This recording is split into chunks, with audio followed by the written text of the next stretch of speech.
जय हिंद। दोस्तों, आज की वीडियो में मैं आप सभी को एक बहुत ही शानदार फ्लेक्सी कैप फंड के बारे में बताऊंगा। एक न एक फ्लेक्सी कैप फंड हमें अपने पोर्टफोलियो में जरूर रखना चाहिए, क्योंकि फ्लेक्सी कैप फंड हमारे पोर्टफोलियो को स्टेबल करता है और लॉन्ग टर्म्स में अच्छा खासा ग्रोथ तो देता ही है।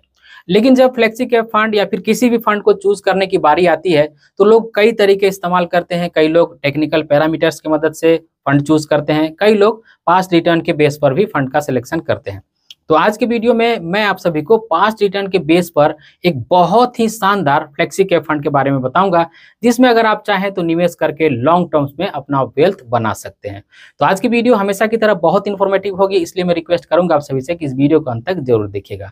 तो स्वागत है आप सभी का एक नई वीडियो में। आशा करता हूँ आप सब अच्छे होंगे। मैं हूं अनवर अंसारी। चलिए पेश करते हैं। तो अब आप देख सकते हैं हम आ गए हैं लैपटॉप के स्क्रीन के ऊपर, और आज के वीडियो में हम जिस फंड के बारे में बातें करने वाले हैं वो फंड होने वाला है जेएम फ्लेक्सी कैप फंड। जी हाँ दोस्तों, आज के वीडियो के अंदर में हम जेएम फ्लेक्सी कैप फंड की बातें करेंगे। और सबसे पहले मैं आप सभी को एयूएम साइज दिखा दूं, तो आप यहाँ देख सकते हैं कि 4228 करोड़ रुपए का एयूएम साइज है। तो एयूएम साइज यहाँ पे ठीक ठाक है। अब अगर 3 मंथ का एब्सोल्यूट रिटर्न देखा जाए तो इस मामले में देख सकते हैं कि जो फंड है वो 6वें नंबर पर रैंक कर रहा है 13.57% के रिटर्न के साथ में, यानी कि ऑलमोस्ट कह सकते हैं कि 13.5% का रिटर्न रहा है। वहीं पे अगर 6 मंथ की एब्सोल्यूट रिटर्न की बात की जाए तो यहाँ पे देख सकते हैं इस मामले में ये 4th नंबर पर रैंक कर रहा है 24.79%, यानी कि ऑलमोस्ट कह सकते हैं कि 25% के रिटर्न के साथ में।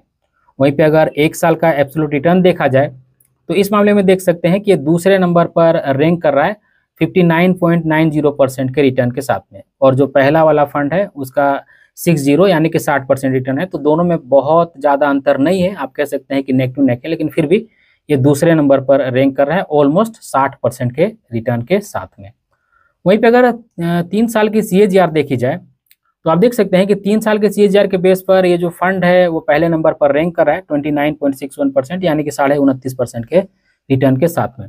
और अगर 5 साल का CAGR चेक किया जाए तो इस मामले में ये दूसरे नंबर पर रैंक करता हुआ दिख रहा है 29.34%, यानी कि ऑलमोस्ट कह सकते हैं कि 29.25% का रिटर्न हमें देखने को मिल रहा है।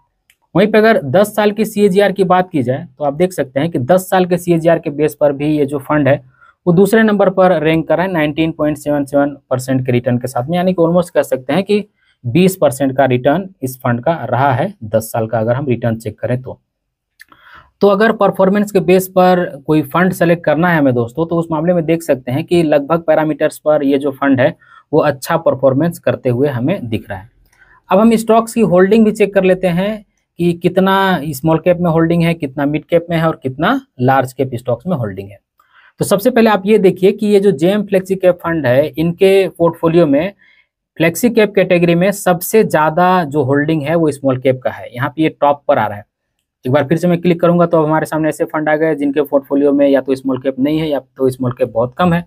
दोबारा क्लिक करूंगा तो ऐसे फंड आ गए जिनके पोर्टफोलियो में सबसे ज्यादा स्मॉल कैप का होल्डिंग है। तो इस मामले में आप देख सकते हैं कि जेएम फ्लेक्सी कैप फंड है 39.75%, यानी कि ऑलमोस्ट कह सकते हैं कि 40% अपना पैसा इन्होंने सिर्फ स्मॉल कैप स्टॉक्स में लगा के रखा है।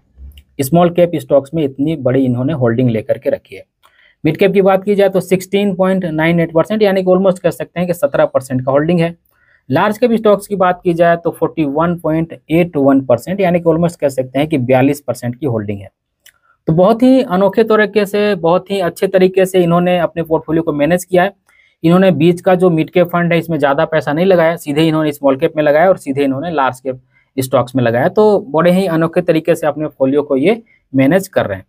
और वहीं पे ओवरऑल इक्विटी की बात की जाए तो 98.53%, यानी कि ऑलमोस्ट कह सकते हैं कि 98.5% की इनकी होल्डिंग इक्विटी में देखने को मिल रही है, यानी कि ओवरऑल इन्होंने सारा पैसा लगभग इन्वेस्ट करके ही रखा है। डेट में यहाँ पे पहले नज़र में कोई भी होल्डिंग देखने को नहीं मिल रही है। चलिए कुछ और भी डिटेल हम देख लेते हैं ताकि हमें कुछ और भी बातें समझ में आए। तो रिटर्न वगैरह तो अभी हमने फिलहाल में देख ही लिया है। अब की मैट्रिक्स की बात करते हैं तो एक्सपेंस रेशियो इस फंड का ठीक ठाक ही है, 0.39% का है। पी रेशियो थोड़ा सा ज़्यादा देखने को मिल रहा है क्योंकि इनके फोलियो में स्मॉल कैप स्टॉक ज़्यादा है। जो भी स्मॉल कैप टाइप के फंड होते हैं या फिर स्मॉल कैप में ज़्यादा एक्सपोजर होता है उनका पी रेशियो थोड़ा सा ज़्यादा ही होता है। बाकी के रेशियोज भी देख सकते हैं ठीक ठाक है। स्कीम इन्फॉर्मेशन की बात की जाए तो इसमें आपको ग्रोथ प्लान का भी ऑप्शन मिल जाएगा और इसमें लॉक इन पीरियड नहीं है। और एग्जिट लोड की बात करें तो अगर आप 30 दिन से पहले विड्रॉ कर लेते हैं तो 1% का एग्जिट लोड लगेगा। 30 दिन के बाद अगर आप विड्रॉ करते हैं तो कोई भी एग्जिट आउट नहीं लगेगा। यहाँ पे एक अच्छी बात हमें देखने को मिल रही है। इसमें SIP अलाउ है और इसमें लमसम भी आप कर सकते हैं। और यहाँ पे एक और अच्छी बात हमें देखने को मिल रही है कि इसमें आप मिनिमम 1000 रुपये से लमसम कर सकते हैं और दूसरी बार जब आपको लमसम करना है तो मिनिमम आप 100 रुपया भी लमसम कर सकते हैं। इस फंड का जो इंडेक्स बेंचमार्क है वो है BSE 500 TRI। अब यहाँ पे देखिए पीयर कंपेरिजन हमें दिखाई दे रहा है। तो इस फंड के जो पीयर्स हैं उसमें 3 फंड हमें दिखाई जा रहे हैं। यहाँ पे पराग पारिक फ्लेक्सी कैप फंड है, HDFC फ्लेक्सी कैप फंड है और कोटक फ्लेक्सी कैप फंड है। अगर 1 साल के रिटर्न की बात की जाए तो इस मामले में ये तीनों ही फंड से बेहतर करता हुआ दिख रहा है। और वहीं पे अगर 3 साल के CAGR की बात की जाए तो इस मामले में भी ये थोड़ा सा बेहतर ही करते हुए दिख रहा है सारे फंड से। लेकिन अगर लाइफ टाइम CAGR की बात की जाए तो पराग पारिक फ्लेक्सी कैप फंड का थोड़ा सा लाइफ टाइम CAGR बेटर है, नहीं तो दोनों का आप देख सकते हैं कि लगभग ऑलमोस्ट बराबर ही है। तो अगर पीयर कंपेरिजन देखा जाए और इन 3 फंड से कंपेयर किया जाए तो बहुत सारे मामले में बेहतर समझ में आ रहा है JM फ्लेक्सी कैप फंड। यहाँ पे ग्राफ भी देख सकते हैं, ऊपर वाला जो ग्राफ है वो JM फ्लेक्सी कैप फंड का है जो कि ब्लू वाला ग्राफ है। आप साफ साफ देख सकते हैं कि दोनों ही फंड को आउट परफॉर्मेंस करते हुए यहाँ पे दिख रहा है। एसेट एलोकेशन की बात की जाए तो जैसा कि मैंने कहा कि इनका जो पैसा है 98.53% वो इक्विटी में लगा हुआ है और कैश एंड इक्विवेलेंट की बात की जाए तो 1.47% पैसा यहाँ पे इनके पास रखा हुआ है। सेक्टर डिस्ट्रीब्यूशन की बात की जाए तो आप देख सकते हैं कंस्ट्रक्शन एंड इंजीनियरिंग में 8.04% यानी कि ऑलमोस्ट कह सकते हैं 8% पैसा लगा हुआ है। फार्मास्यूटिकल में भी आप देख सकते हैं 8% ही पैसा लगा हुआ है। IT सर्विसेज और कंसल्टेंसी में देख सकते हैं 7.91%, तो ऑलमोस्ट कह सकते हैं कि 8% ही पैसा लगा हुआ है। प्राइवेट बैंक में भी देख सकते हैं 6.28% यानी कि ऑलमोस्ट कह सकते हैं कि 6.25% से थोड़ा ज़्यादा पैसा लगा हुआ है। डाइवर्सिफाई केमिकल में भी देख सकते हैं 4.14% पैसा लगा हुआ है। और इस तरह के और 33 सेक्टर हैं जिनमें इनका पैसा लगा हुआ है। जो कलर थोड़ा सा बड़ा आपको दिख रहा है उसमें थोड़ा ज़्यादा पैसा लगा हुआ है। अब हम सेक्टर वेटेज की बात करते हैं कि इस सेक्टर में ये कोई बदलाव कर रहे हैं या फिर नहीं कर रहे हैं। तो आप यहाँ देख सकते हैं अगर पहले वाले सेक्टर की बात की जाए कंस्ट्रक्शन एंड इंजीनियरिंग में तो लगभग उतना ही है, थोड़ा बहुत कम ज़्यादा इन्होंने किया है।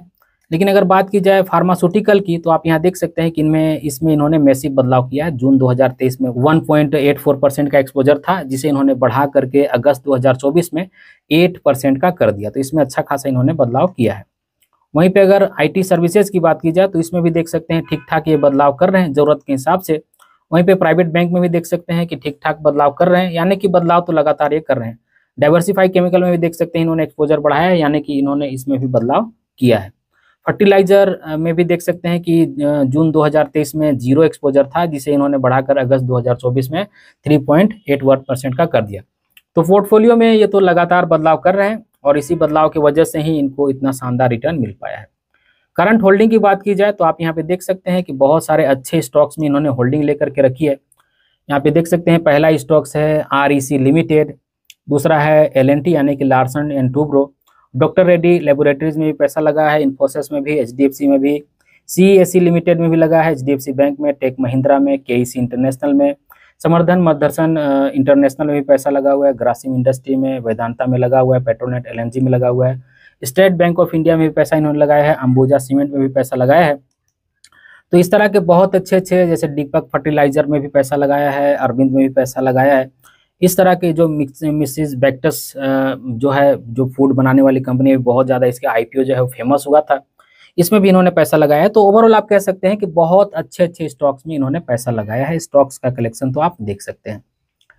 इस AMC के पास टोटल एसेट अंडर मैनेजमेंट जो है वो 11,969 करोड़ रुपए है, यानी कि ऑलमोस्ट कह सकते हैं कि 12,000 करोड़ रुपए का एसेट्स मैनेज कर रहे हैं।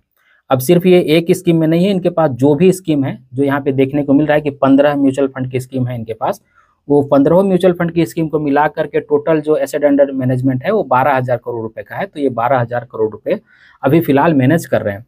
और जिस फंड के बारे में मैं अभी आप सभी से बातें कर रहा हूँ JM फ्लेक्सी कैप फंड के बारे में, इस फंड को मैनेज करने के लिए 3 फंड मैनेजर हैं। आप देख सकते हैं सतीश रामानाथन है, इनको एक्सपीरियंस 17.9 यानी कि ऑलमोस्ट कह सकते हैं कि 18 साल का एक्सपीरियंस है। चैतन्य चौकसी भी हैं, इनको भी एक्सपीरियंस 11 साल का है।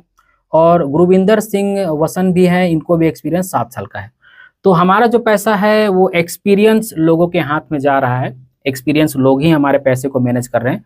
हो सकता है कि ये फंड बहुत ज़्यादा पुराना ना हो, लेकिन इस फंड को मैनेज करने वाले लोग पुराना है, जिन्होंने बहुत बार उतार चढ़ाव देख लिया, जो कि इनके एक्सपीरियंस से हमें देखने को मिल रहा है। तो इन्होंने कई बार मार्केट का करेक्शन और बुल रन भी देखा होगा, तो उसी हिसाब से ये हमारे फंड को मैनेज कर रहे हैं। और यहाँ पे कुछ अगर ओपिनियन देखना है तो इस लिंक पर क्लिक करेंगे आप तो यूट्यूब चैनल पर चले जाएंगे और वहाँ पे आपको ओपिनियन भी देखने को मिल सकता है, रिव्यू भी देखने को मिल सकता है, अगर आप इस प्लेटफॉर्म का इस्तेमाल करते होंगे, टिकट टैब का इस्तेमाल करते होंगे तो दोस्तों आज की वीडियो में मैंने आप सभी को बताया जेएम फ्लेक्सी के फंड के बारे में, जो कि पहली नज़र में अच्छा लग रहा है। अगर आपको इन्वेस्ट करना होगा तो आप भी इसी तरह से थोड़ा सा रिसर्च कर लीजिएगा, अगर आपको अच्छा लगता होगा तो बिल्कुल आप इस फंड में इन्वेस्ट कर सकते हैं। तो आज की इस वीडियो में बस इतना ही। उम्मीद करता हूँ आज की वीडियो आप सभी को अच्छी लगी होगी। अगर आज की वीडियो आप सभी को अच्छी लगी है तो इस वीडियो को एक लाइक जरूर कर दीजिएगा और इसी तरह की वीडियो देखने के लिए चैनल को सब्सक्राइब कर लीजिएगा और इस वीडियो को अपने फ्रेंड और फैमिली के बीच जरूर से शेयर कीजिएगा ताकि वो भी अवेयर हो जाए। इस वीडियो के आखिर में बस मैं आपसे इतना ही कहना चाहता हूँ कि अपना और अपने फैमिली का बहुत ख्याल रखिएगा। मैं मिलूंगा इसी तरह के किसी और वीडियो में, तब तक के लिए बाय।